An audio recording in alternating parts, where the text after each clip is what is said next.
Alright, 1 minute team. I've got feeds from all my cameras. We are set to go. One, you are in good position to get started, so we'll jump in 50 seconds.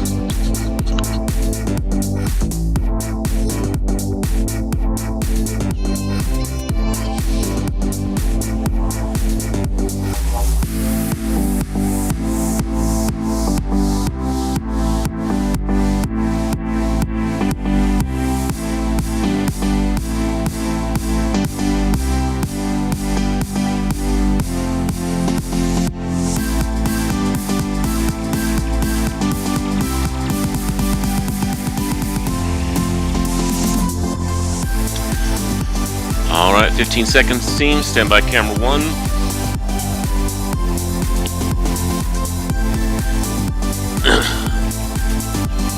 One in 5, 4, 3, 2, 1. One is live. Letterboxing is on. His mic is not. We've got DSK is on. Coming to 6, 6 is live. 4, 5, 5 is live. 1, 4, 4, 5, 5, 6, 6, 2, 2, 5, 5, 6, 6, 1, 1. For name tag, holding on 1 through the name tag. Stand by 4. 4 is live. 5, 5, 1, 1, 5, 5. 4, 6, 6, 1, 1, 2, 2, 6, 6, 4, 4, 5, 5, 1, 6, 6, 5, 5, 2,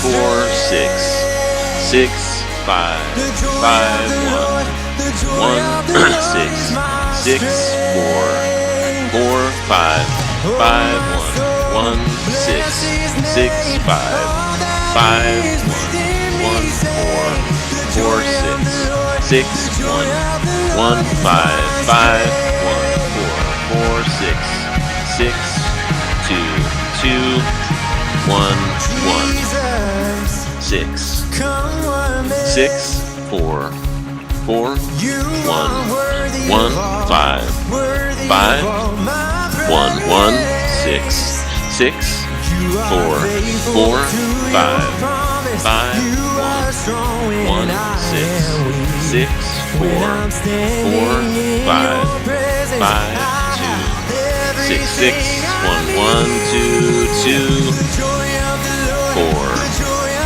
4, 6, 6, 1, 1, 5, 5, 4, 4, 6, 6, 1, 1, 5, 5, 6, 6, 1, 1, 5, 4, 4, excuse me, 6, 6, 1, 1, 5, 5, 6, 6, 5, 5, 2, 2, 6, 6, 5, 5, 2, 2, 1, 1, 6, 6, 4, 4, 5, 5, 1, 6,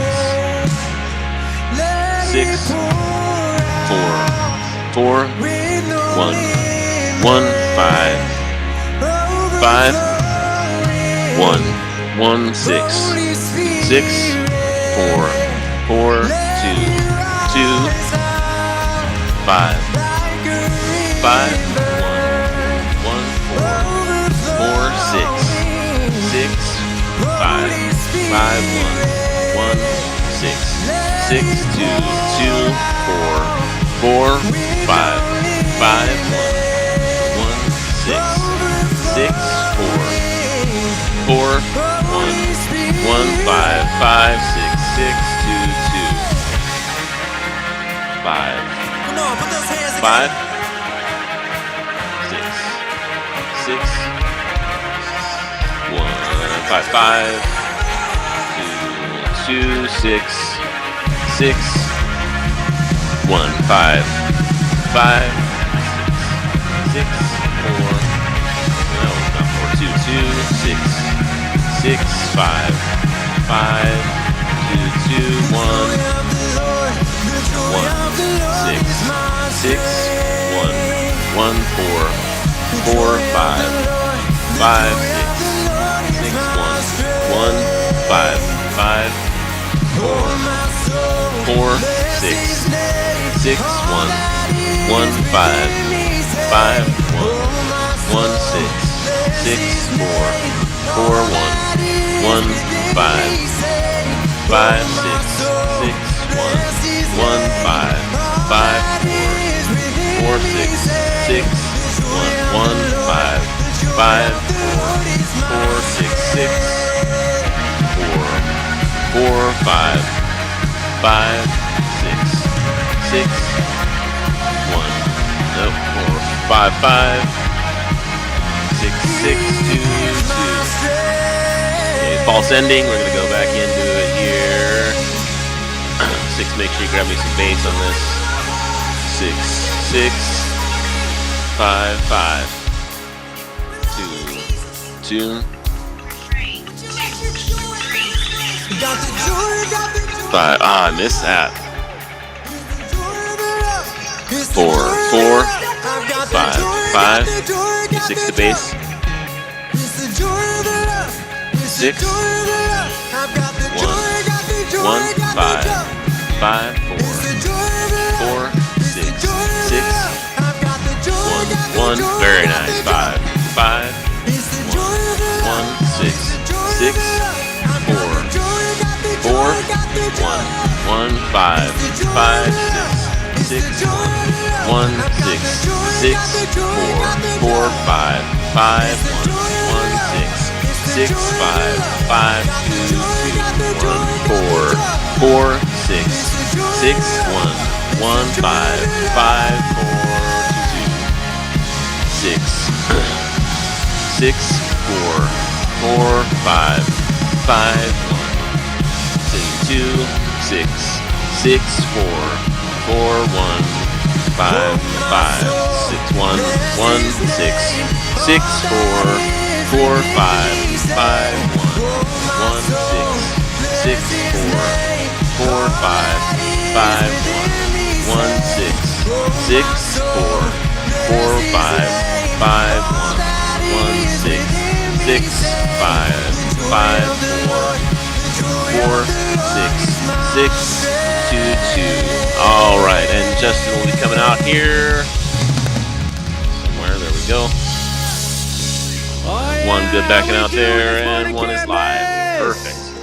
Go for name tag. Man, we got the joy of the Lord in our hearts. If we haven't met before, my name is Justin, and we're gonna have a lot of fun here. We have our C4 campus. All right, great job on that first song, team.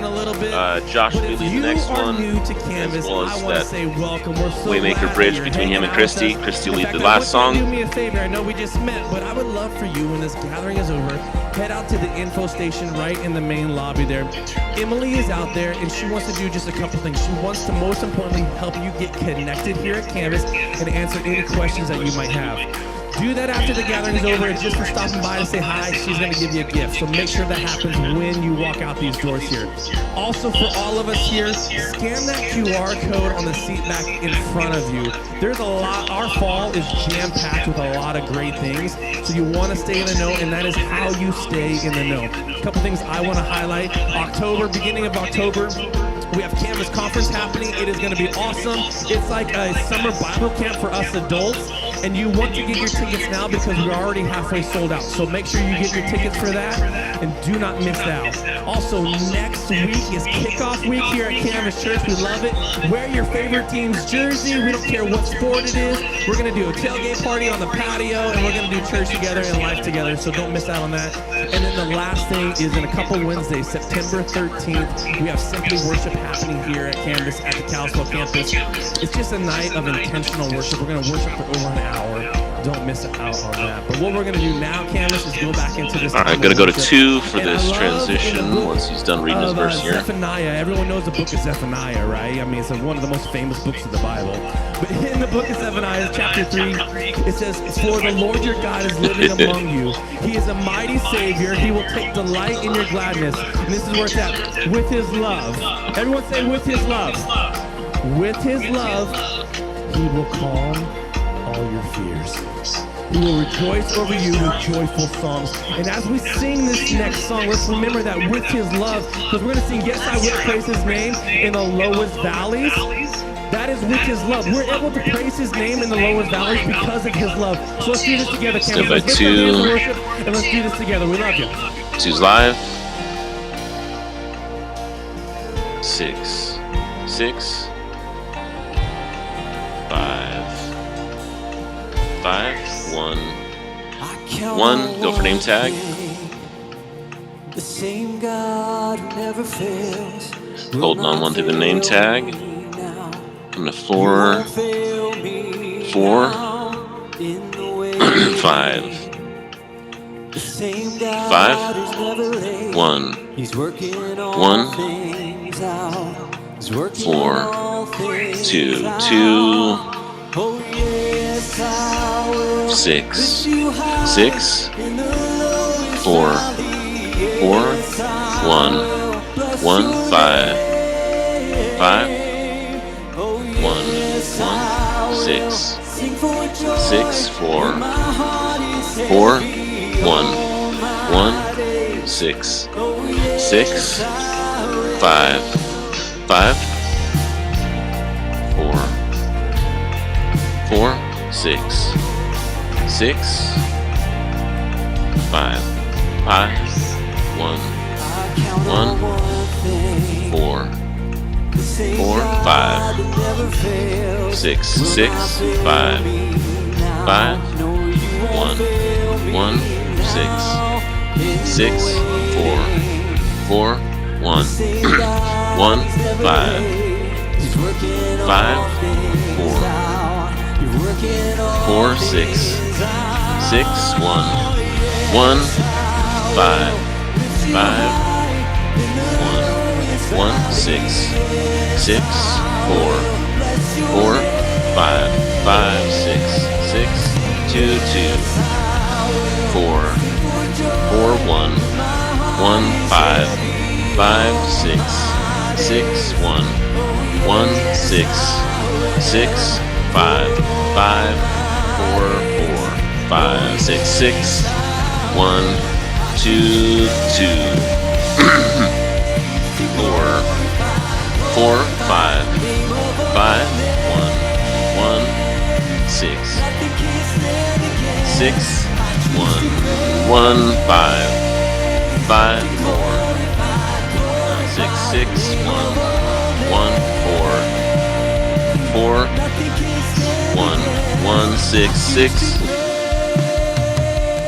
1, 1, 2, 2, 4, 4, 6, 6, 5, 5, 1, 1, 6, 6, 1, 5, 5, 1, 1, 4, 4, 6, 6, 2, 2, 4, 4, 5, 5, 1, 1, 6, 6,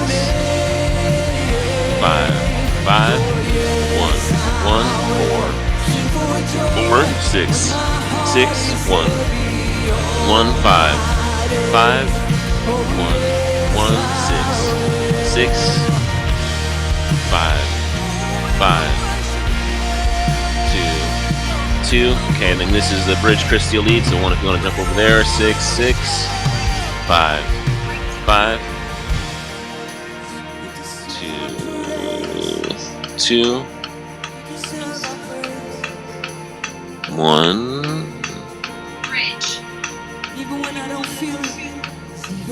One's live. 5, 5, 4, 4, 6, no, 2, 1 1 5 5 6 6 2 1 1 4 4 5 5 1 1 6 6 4 4 5 5 1 1 6 6 1 1 4 4 5 5 1 1 6 6 5 5 4 2 6 6 1 1 5 5 4 4 6 6 1 1 5 5 5 6 6.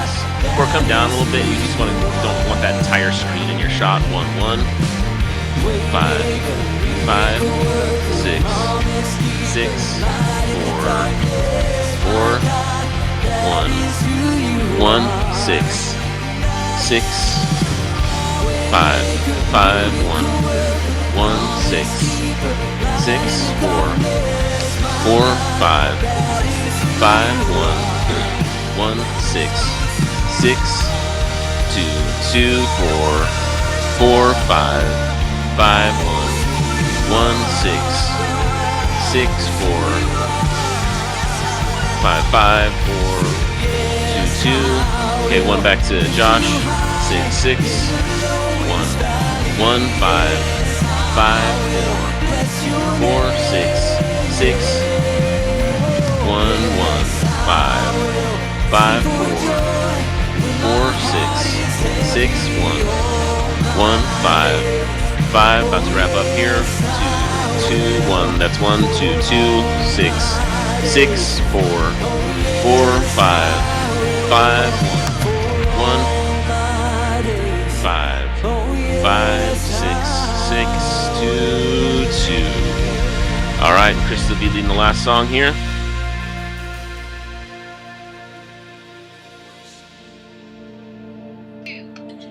Five, stand by 5. No, 5's live.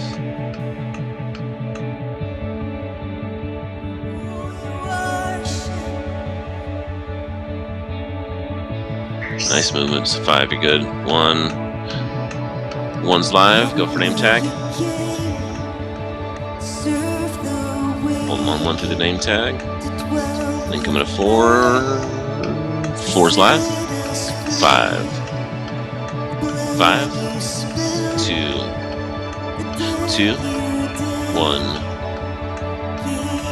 1 5 5 6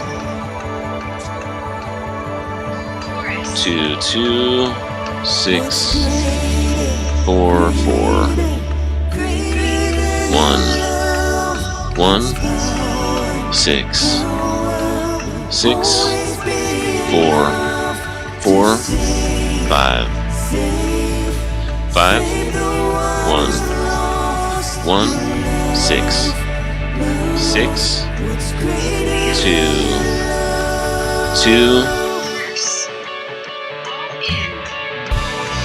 6 6 1 1 5 5 4 4 6 6 1 1 5 5 4 6 6 1 1 5 5 6 6 5 5 2 2 4 4 6 6 1 1 5 5 4 6 6 1 1 5 5 4 4 6 6 1 1 5 5 4 4 6 6 1 1, 5, 5, 4, 4, 6, 6, 2, 2, 4, 6, 6, 5, 5, 2, 2, 6, 6, 5, 5, 2, 6, 6, 2, 2, 1, 1, 5, 5, 4, 4, 6, 6, 1, 1, 5, 5, 4, 4, 6, 6, 1, 1, 5, 5, 4, 4, 6, 6, 1, 1, 5, 5, 4, 4, 6, 6, 1, 1, 5, 5, 4, 6, 6, 1, 1, 5, 5, 4, 6, 6, 1, 1, 5, 5, 1, 4, 6, 6, 5, 5, 1, 1, 4, 4, 6, 6, 5, 5, 1, 6, 6, 5, 5, 6, 6, 2, 2, live. Okay, coming to 5, 6, 5, 6, 2, 2, 4, 4, 1, 1, 5, 5, 6, 6, 4, 4, 1, 1, 5, 5, 6, 6, 4, 4, 5, 5, 6, 6, 2, 2,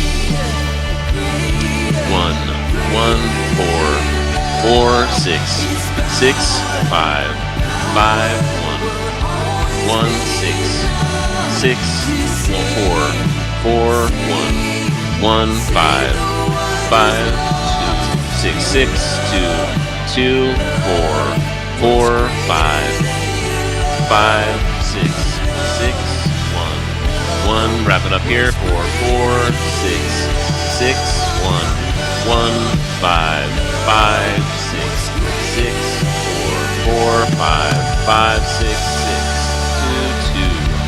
Okay, one hanging out on Christy there for the closer here. One is live. Okay, the truth we stand in this morning is that nothing can separate us from the love of God. It's stronger than any force in all of creation. All right, 6. I'll have you grab the table this time, since it's got the iPad on it this time, so make sure to just be aware of that. We're going to wrap up our Psalms and Proverbs series, so why don't we go ahead and have a seat as we get ready for the message. Video is going. We've got that on. Letterboxing is off. DSK is off. So let those who seek it find the foundation of true knowledge. For the one who finds. All right, 6. Make sure to bring that table out. There we go. Perfect. The words that are written on your heart shall. Thank you, sir. 20 seconds on the video. Those who seek instruction shall not be counted as fools. Stand by 2. For the wise are prepared. And 5, 4, 3, 2, 1. 2 is live. Good morning, Canvas! All right, 1. You look good already. You excited to be here today? Come up just a hair, 1. Great holiday weekend. Anybody off work tomorrow? Just another hair. Woo! Well, all right. If you Beautiful, guys right are there. excited to be One here. is live. If we don't know each other yet, my name name is tag. Josh. I'm the campus pastor over in Columbia Falls, that great place over there, and excited to be with you My today. If DSK you is can't tell on. by the accent or this DSK is beautiful off. logo on this shirt One, right you here, are all set to I'm from the go. great state of Tennessee. And just Go stay with them, keep them Vols, centered. I love it. The fact that it's starting to feel like fall in the air and football, college football specifically, is back on. I mean, really, I'm tempted to skip around the stage and sing that Christmas song. It's the most wonderful time of the year. This is why they don't pay me to sing up here. Anybody with me there? Like, you're excited about the fall and football and all those good things? Come on. Well, I've been told since I live in Montana now, I have to make a decision. A big choice. Something about being either a bobcat or a grizzly. Go Cats! Well, I'm here to publicly declare my allegiance this morning to you, and I've decided I'm going to go with those Cats. Give me those Cats. Those Columbia Wildcats. Woo! Come on, baby! 2-0 already, 2-0. I think it was 45-0 on Friday, so that's right. Let's go see Falls. That's where my loyalty is at all season long. So we're going to have a great time next week at kickoff. Please come and join us. If you got a favorite team jersey or something to wear, feel free. If you don't, that's okay. Ask me. I got plenty of orange things you can wear. It'll be great. But really, next week should be fun. We're going to have barbecues and tailgates all over Montana at our 4 different locations, and so wherever you're at, we'd love for you to join us. Bring a friend. Invite a friend. Next week, it should be a great time to invite one. Couple things. One, last time I was here with you, I think I kind of started our series for the summer, Psalms and Proverbs series. If you missed any of those, you can go back online and watch those. But I was the guy that came here, if you were here that week, I was the guy that came and told you that God sings. I don't know if you ever knew that or thought about it, but we talked about how God sings. And how we actually have been created to sing. We've been created to worship. So I encourage us to get your praise on in any season of the day, right? Anybody done that? Get your praise on this summer that we're here at all? One person, awesome. Well, keep singing, keep worshiping. Well, then we moved into our Proverbs series, and we've been pursuing wisdom, and we've been trying to figure out how do we gain wisdom. And we talked about the very foundation of wisdom is the pursuit of the Lord, is the fear of God. And so I want to encourage you, even though we're moving on from our Proverbs series, would you keep pursuing wisdom? We made a statement last week, actually, that said, wisdom is not a destination. It's not that you have arrived ever. Actually, wisdom is a lifelong pursuit. And actually, when you pursue wisdom, you're pursuing God because God is wisdom. And He is the source of all wisdom. So I want to encourage you, keep going after wisdom. Never get tired of it. Search after it, like it says in Proverbs, for silver and gold. Well, today I want to give us a topic too, our last topic in Proverbs. I'm going to tell you a little bit. It's something else that God does, and He's created us to do. What is it? Well, riddle me this. Here we go. I'm no vacation, but I take up your day. I'm not always fun, but I help you with pay. Without me, progress would surely shirk. Tell me now, what am I hard at? Work. That's right. That's our topic for today is work. Woo! I just felt the air out of the room. Wow. Oh, my goodness. No, it's going to be okay. But you're thinking, why in the world are we talking about work? Especially on Labor Day weekend when we're supposed to be celebrating not working. What I'd love to tell you that it was intentional. We chose this weekend specifically, but actually, I just pulled a random one out of the hat several months ago, and it landed on this weekend. So that's why we're talking about work this weekend. Well, I want you to consider this as we think about why should we even talk about this. Did you know that the average American is going to spend 90,000 hours of their lives working? Did you know that? 90,000 hours is the average we'll all spend working. And when you consider how much time we spend in school early on and however much you decide to continue, gang, we will do more school and work over our lifetime than we'll do anything else, right? Your only other options are to sleep, play, or work. That's it. That's the only 3 options, and we will do the most of our life spent will be in work. Well, if you take that and the fact that the Bible's got a lot to say about work, I think it's important that we think about how do we work? What does our work life look like? Actually, Proverbs, if you've been reading through it, anybody read through, you got through all 31 Proverbs. Give yourself a hand. Good job, good job. Proverbs had lots of things to talk about work. Over a dozen different verses. Actually, one of them in Proverbs chapter 10, verse 4, it says this. Proverbs says, lazy hands make for poverty, but diligent hands bring wealth. Lazy hands make for poverty, but diligent hands bring wealth. I mean, pretty simple, common sense stuff. Proverbs is kind of full of that kind of mentality. The wise will work hard and be diligent, where the fool or the lazy person will slack off and won't work, and how poverty will pounce on you if you choose not to. So those are kind of the theme of what it says in Proverbs, right?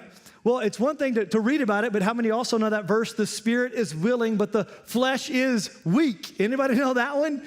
And we think, oh gosh, here comes Monday, or here comes Tuesday, right? And we're like, no, I don't go back to work. I remember the worst day of my life between the age of 8 and 18 was Monday, when my mom woke me up to go back to school. I was like, no, I don't want to do that. That's miserable. But let me give you a broader sense of what work is. Work is not just going after a paycheck, just trying to receive a paycheck. Actually, it's much simpler than that and much broader than that. Put simply, work is engaging in a physical or mental activity in order to achieve a purpose or result. Let me pause here and give you a second to think through that.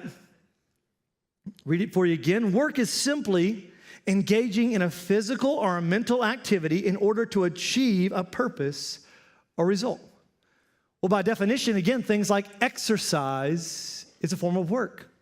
Things like caring for your baby, to console it, to feed it, that's a form of work. Tending your garden, painting your house, mowing your lawn, all forms of work. Going to school, reading, creating a poem to express your emotions and your feelings is an act of work. Actually, eating, right? Eating is a form of work. You're engaging in a physical activity in order to achieve a purpose. I'm eating in order to achieve a purpose of getting calories in my body so I can keep working. So next time you go out to a restaurant, just say, hey, honey, I'm going to work. Right?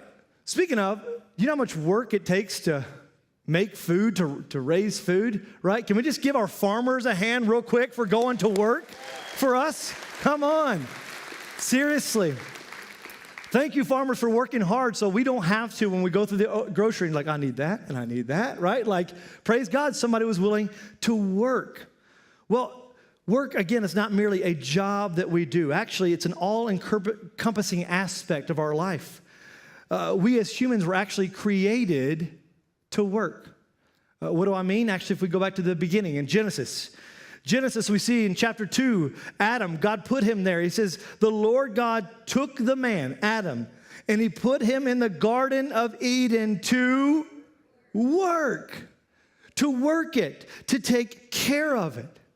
I mean, according to Genesis, one of our very reasons of existence is tied to this idea of work.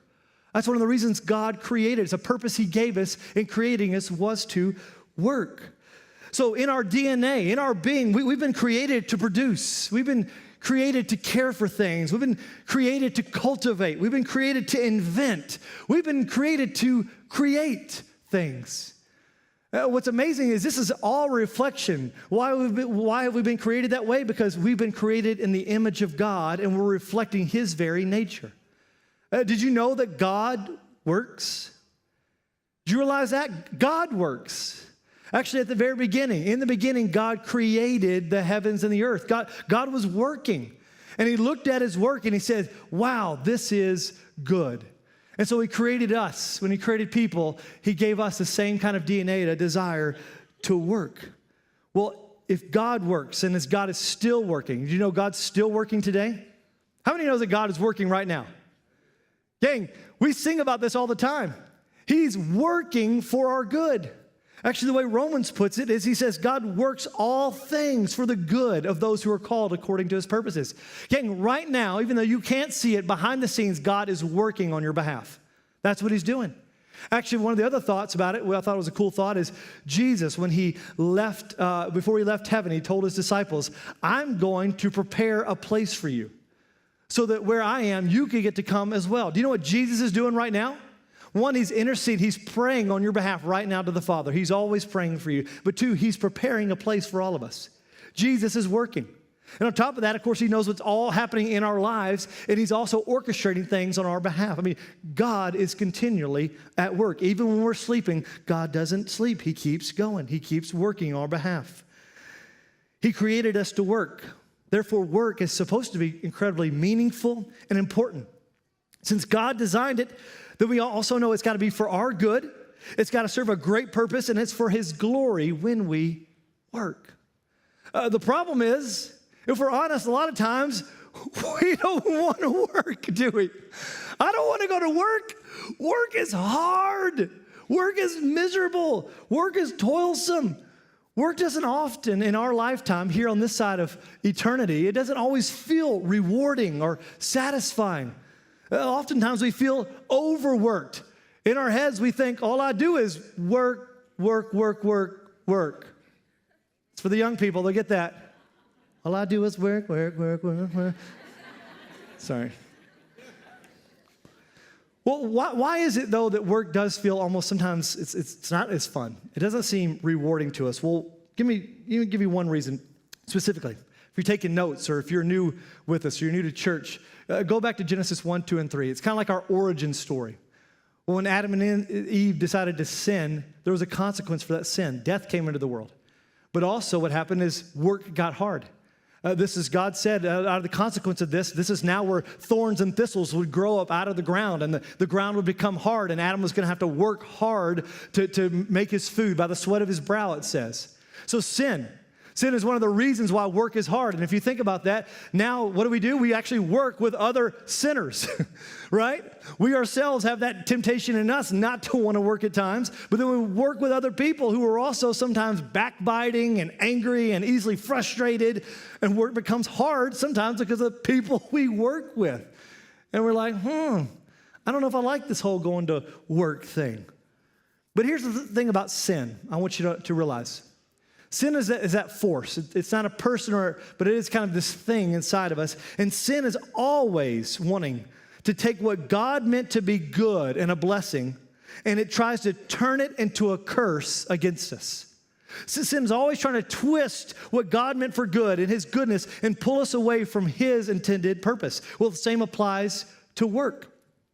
What God has intended for us to find purpose and meaning and fulfillment, sin now wants to distort to such a place where we actually hate the very thing God created for us. And so we turn work into a 4-letter word, and we're tempted to do as little as possible. Or the opposite side of that. Some of us become workaholics, and we can't stop working. And we can't give it up. That's not God's intention or plan for us either. Remember, he's the one that also rested and commanded us to take days of rest as well. Well, regardless, when we go back to the temptation not to work, do you know actually right now, a statistic that came out in 2023, there are 7 million men between the age of 24 and 54 that are not working.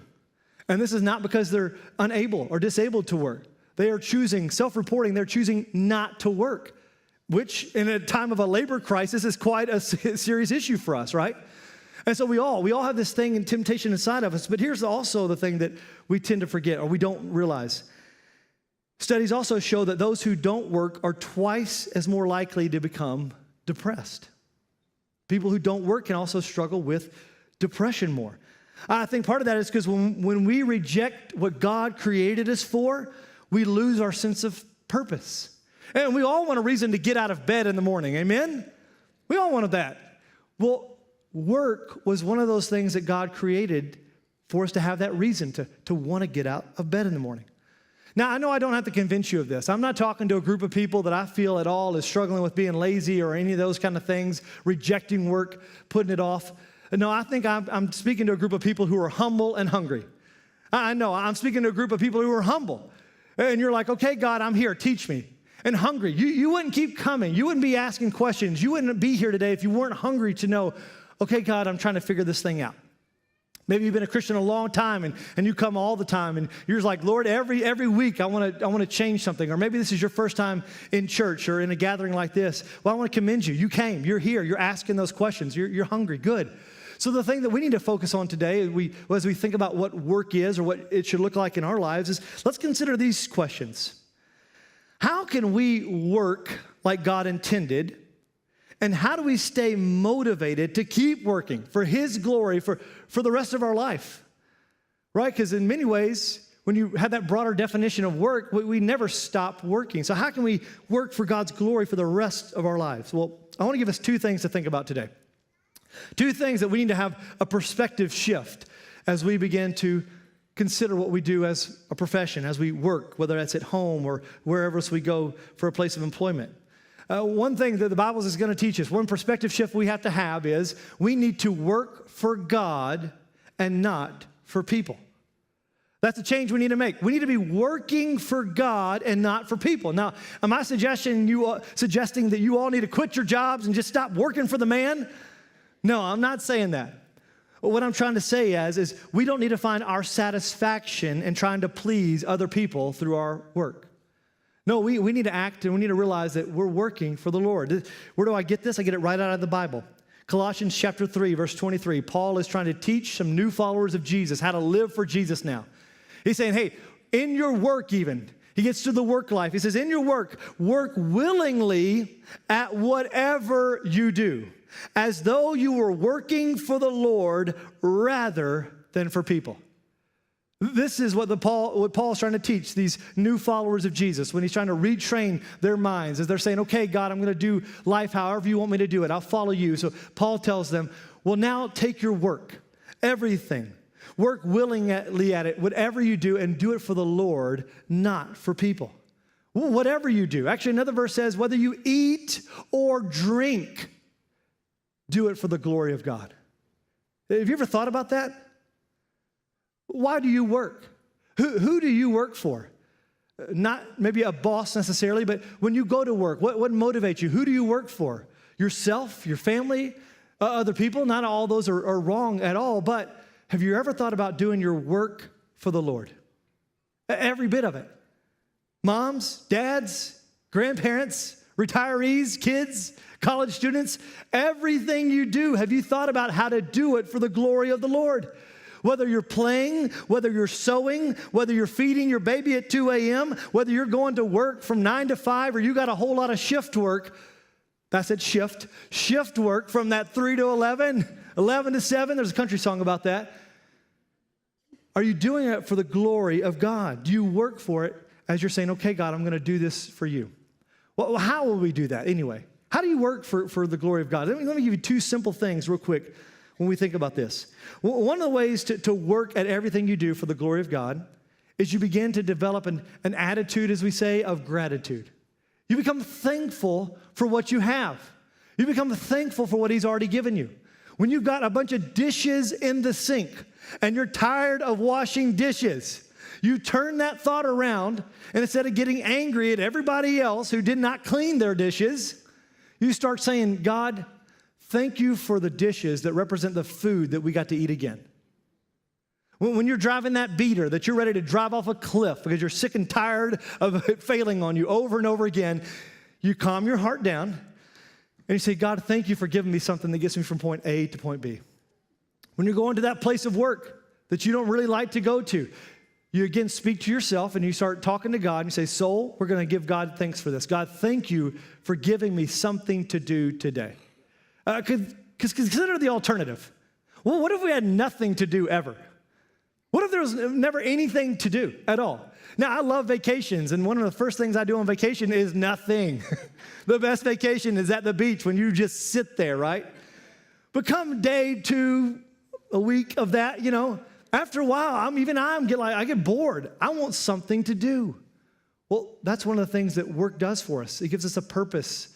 It gives us things to do, and so the alternative would be to do absolutely nothing. So in your heart, begin to just praise God. God, thank you that I've got something to do today.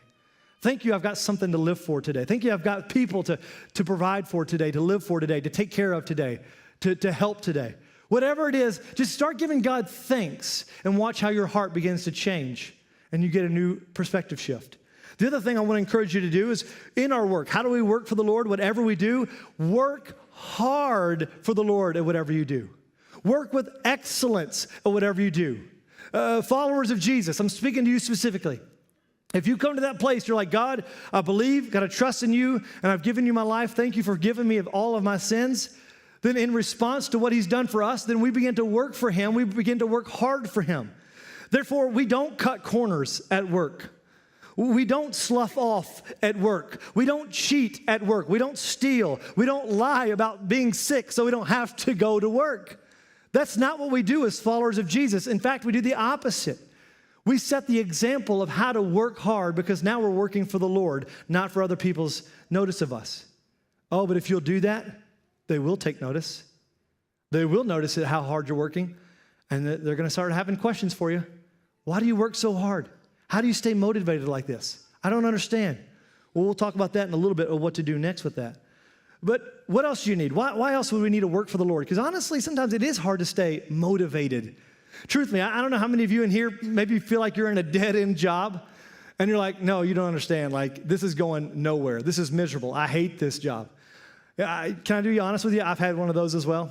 I've had one of those as well that eventually I'm thinking, I'm done. Like, Lord, where are you? I thought this was supposed to be awesome, and it was not awesome at all. I was in Nashville, actually. I told you I'm from Tennessee, so my wife and I had gotten married. We moved from Memphis to Nashville, and we had gone there specifically to go to a ministry school, and we were hoping that God was going to do something awesome next in our lives, maybe missions or whatever that would look like. We were really hungry for the Lord, and we prayed about it, said, God, we're going to do this, and we felt him say, okay, great, go for it. So we went to this mission school for a year, and after that, we were ready. We're like, hey, God, let's do this. What's next? I'm ready to take the hill. Charge. And crickets. No open doors. Nowhere to go. Nothing in our spirit that was telling us this was the next thing.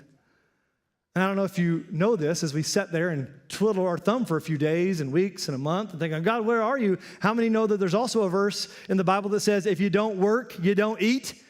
Anybody know that verse? Well, we were getting to that spot financially that if we didn't work, we didn't eat. And I didn't know what to do. I'm like, okay, God, I thought we were doing this for you. Where are you? And, well, eventually we just had to go get jobs. We had some regular old jobs. I think one was at Holiday Ham, if you know what that is at all. It's a southern thing, I think, where you just pretty much, for the holidays, you take a ham and you dump 18 cups of sugar on it, and you fire roast it, and you sell it to people. We did that for a while, but also then I heard a friend tell me, oh, there's this other job opening. It was for a think tank in Nashville, and you were going to be a product tester. I was like, well, that sounds awesome. Sign me up for that. Yeah, that's a cool job on the resume, right? I worked at a think tank in Nashville. Very hipster of like, right? Product tester. Well, here I am on the job our first few weeks, and we're putting together these kind of bracelets they were trying to sell to a major marketer for kids and those sort of things. Well, a month or two into it, I got assigned my own work project. I was like, okay, here we go. And so they took me back to this room, and I was going to work on this project by myself. And they had just created what they called a recovery ball system. And it was like 2 racket balls wrapped up in some kind of spandex stuff that you could put in the microwave, heat up, and then after you got done exercising, they were made to roll out any kind of joint, what am I thinking, muscle cramps or anything like that, made to do that. I was like, well, that's kind of cool. And they wanted me to test this. I was like, okay, well, that's a lot of microwaving. I better be careful, They're like, no, that's not what we need you to do. I was like, well, what am I supposed to do? We just need you to test all these and make sure that they're at the right density. Oh, well, how to do that? Well, just squeeze them and make sure that they're all at the right density. Huh. Oh, okay. How many of this do you need me to do? There's about 10,000 in these boxes over here. What? I'll just be honest, by day 2, I was over that job. I was done. I was like, this is going nowhere other than producing really large